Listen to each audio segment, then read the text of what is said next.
আসসালামু আলাইকুম ওয়ারাহমাতুল্লাহ। আরবে এক শক্তিশালী সম্রাট ছিল।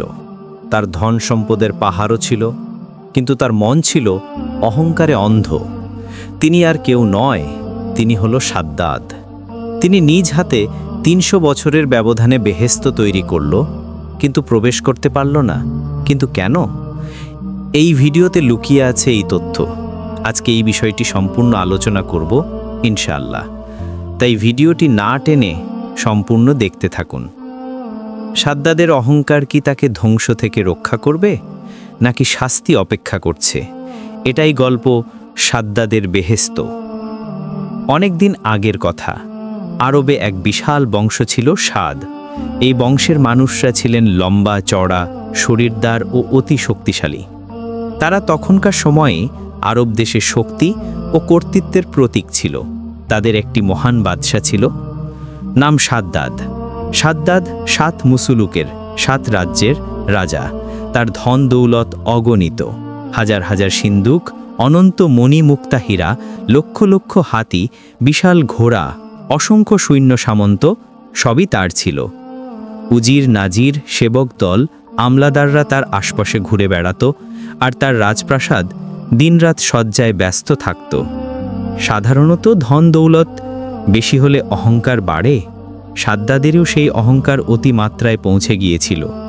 একদিন সে দরবারে বসে উজির নাজিরদের ডেকে কণ্ঠে গর্বম্লান করে বলল, আমার যে শক্তি, সামর্থ্য আর সৌন্দর্য, আমি কি খোদার সমতুল্য হতে পারি না? উজির নাজিররা তাকে তোষামত করে বলল, নিশ্চয়ই, আপনার চেয়ে বড় কেউ নেই।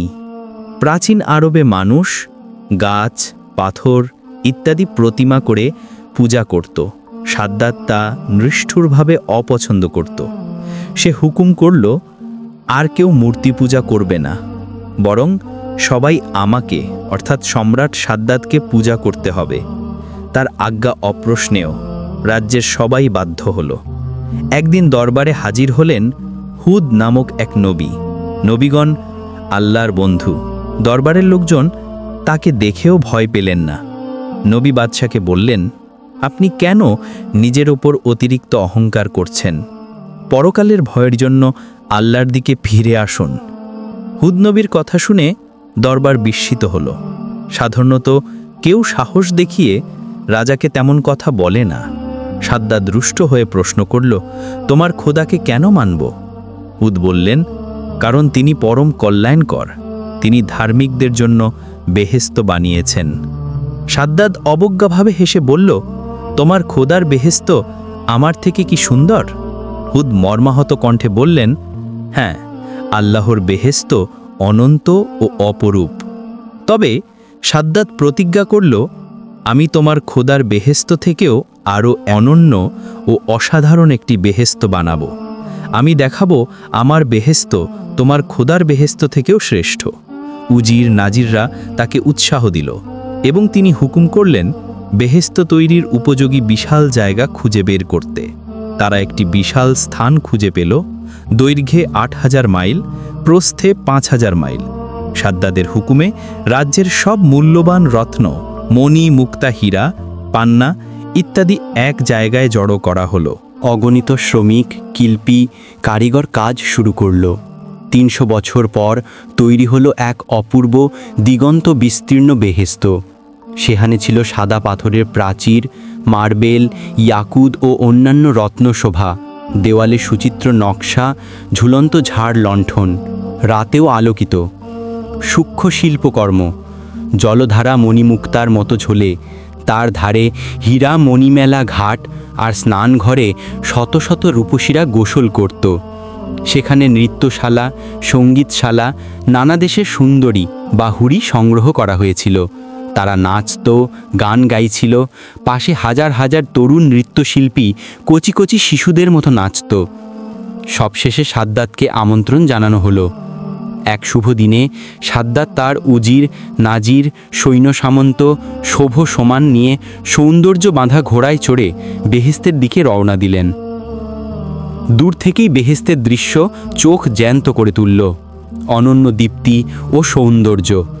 সাদ্দাদ বিরাট আত্মবিশ্বাস নিয়ে বলল, এই আমার বেহেশত, এখানে আমি খোদা হব আর তোমরা আমার ফেরেশতা হবে। যখন হুরিরা নাচবে আর গান করবে তখন কি আনন্দ হবে। উজির নাজিরা আবার তোষামোদ রাজ করে তাকে প্রশম্ভিত করল। যতই তারা এগোচ্ছে ততই বেহেস্তের সৌন্দর্য বেড়েই চলল। অবশেষে বেহেস্তের দরজার সামনে উপস্থিত হলে এক রূপবান যুবক দাঁড়িয়েছিল। সে বলল, আমি মালকুল মাউত অর্থাৎ আজরাইল, মৃত্যুদের মালিক। সাদ্দাত অবাক হয়ে জিজ্ঞেস করল, তুমি কে? যুবক বলল, আমি আজরাইল, তোমার প্রাণ নেবার জন্য আল্লাহ আমাকে পাঠিয়েছেন। সাদ্দাত ক্রোধে উন্মত্ত হয়ে তরবারি হাতে আক্রমণ করতে গেল, কিন্তু তার হাত স্থির হয়ে গেল। তার সৈন্য সামন্ত অনুগামীরা একযোগে অদৃশ্য হয়ে গেল। ভয়ে সে কাঁপতে লাগল। আজরাইল বলল, দেরি করার সুযোগ নেই, আমি এখনই তোমার প্রাণ গ্রহণ করব। সাদ্দাত ভীষণ ভয়ে মিনতি করল, একটু সময় দাও, আমাকে আমার বেহেশত একবার দেখতে দাও। কিন্তু আজরাইল কঠোর ভাষায় বলল, এক পাও এগোবে না। তারপর আজরাইল তার আমল শেষ করে সাদ্দাদের প্রাণ নিয়ে নিলেন। ওই মুহূর্তে গর্জন ধ্বনিতে সাদ্দাদের উদ্দিষ্ট বেহেশত, তার ঐশ্বর্য, ধনসম্পদ, উজির নাজির সব কিছু মুহূর্তের মধ্যে মাটির নিচে বিলীন হয়ে গেল। পৃথিবীতে তার আর কোনো চিহ্ন রইল না। কেবল মানুষের মনে রয়ে গেল অহংকার ও আত্মতুষ্টির শাস্তির ভয়ঙ্কর শিক্ষা। সাদ্দাদ সব রকম ধন সম্পদ, সৌন্দর্য ও ক্ষমতার ভাণ্ডার তৈরি করেছিলেন, কিন্তু নিজের অহংকার ও আত্মতুষ্টিতে অন্ধ হয়ে গিয়েছিলেন। মুহূর্তের মধ্যে তার সব কিছু বিলীন হয়ে গেল। ধন, বেহেশত, সৈন্য সামন্ত, উজির নাজির কিছুই অবশিষ্ট রইল না।